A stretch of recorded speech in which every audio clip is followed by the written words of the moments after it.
What's up everybody, Steve here. If you think the housing market is gonna go up forever, I believe that you are mistaken. But that's just my opinion and you can do what you want to do with it. But I do want to give some ideas on how you could hedge your bet if you guys are in the process of potentially buying a home.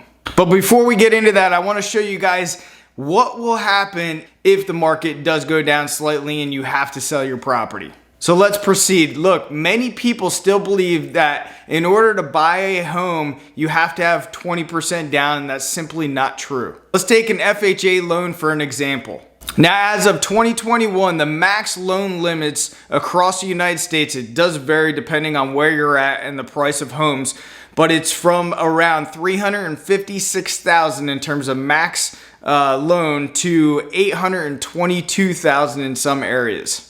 And in many cases, you can purchase a home with FHA financing with as little as 3.5% down. But wait, there's more. You can actually buy a home with no money down in certain VA programs, veteran loan programs.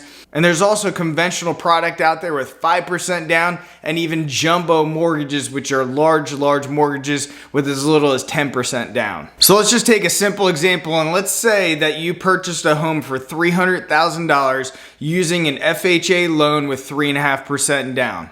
That would mean you would have to come up with $10,500 as your down payment and finance roughly $290,000. Now let's say 3 years from now you got a job transfer, or unfortunately you got a divorce, or there's an illness in your family and you had to move. However, let's say the market reduced a modestly 15% below where you purchased your home at. You paid $300,000, 15% reduction would bring that new purchase price for that new buyer in that current market at $255,000. Now, over a 3-year period, you're paying principal and interest on that loan, and you actually reduce the principal amount down to $273,000. And you got to keep in mind there are certain closing costs associated with selling your property, including commissions, certain state taxes, title insurance, and other unforeseen closing costs. And I equate closing costs to be about 8% in the state of Florida. That's just using a rough average. And if we do that, that's going to be roughly $20,000 in closing costs.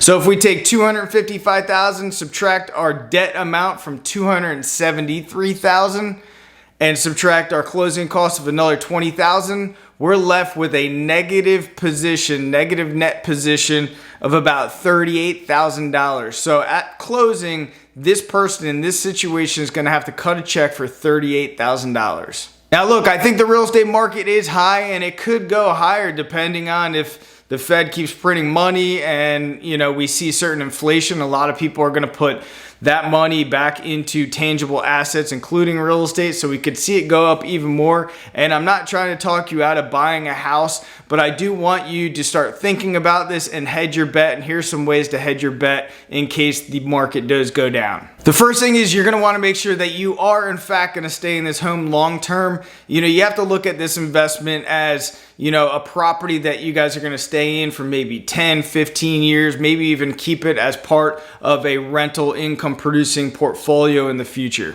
The second way to hedge your bet is buy less than what you can afford. I preach this in other videos on my channel. If you guys do take a conservative approach and buying less than what you can afford, you're going to be in a much better position financially.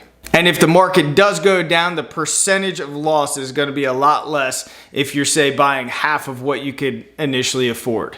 Another way to hedge your bet if the market goes down is to put 20% or more down when you're obtaining financing in the first place. And another way to hedge your bet is to run the numbers. This is something I do all the time, is run the numbers and make sure that it financially makes sense if in fact you have to take that property and put it into a rental program after management fees and everything else, because that could be a good property for you guys to keep as a long-term rental. Or maybe you could just buy some time, another 5 years, 10 years to let the market catch back up. And in that scenario, you want to make sure that you're running numbers and ensuring that the rent will cover any and all expenses associated with that property, or even better, make a little bit of money every single month. And if you've not checked out the other video I did on all the incredible benefits of owning a home debt-free. You're going to want to check that out because I give some tips on how to become mortgage-free in a timely manner. Thanks a lot for watching.